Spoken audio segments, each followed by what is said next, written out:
আমরা সালমান ভক্তরা ভিক্ষা করে হলেও সালমান শাহর এই মামলা চালিয়ে যাব।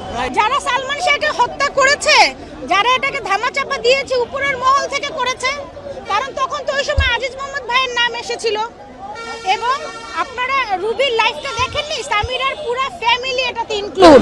মায়ের সাথে ঝামেলার কারণে সামিরা, আমি খুন করে কি বলবো যে আমি খুনি? এটা কি কেউ বলে? কেউ বলে না। তাহলে তার মায়ের সাথে ঝামেলার জন্য সে আত্মহত্যা করছে, তাহলে লাশ, ঠিক আছে আত্মহত্যা করছে, লাশ নামানোর জন্য আশেপাশের লোক ডাকা হয় নাই কেন? ফ্যান ডাকা হয় নাই কেন? একটা প্রতিবেশী কেউ ডাকে নাই, গেটের একটা দারোয়ান কেউ ডাকে নাই, পুলিশকে ফোন করে নাই। সালমান শাহর বাবা সকালে এসে ঘুরে গেছে, তাকে দেখা করতে দেওয়া হয় নাই কেন? আপনারা প্রেসের লোকজন এই যুক্তিগুলো দেখান।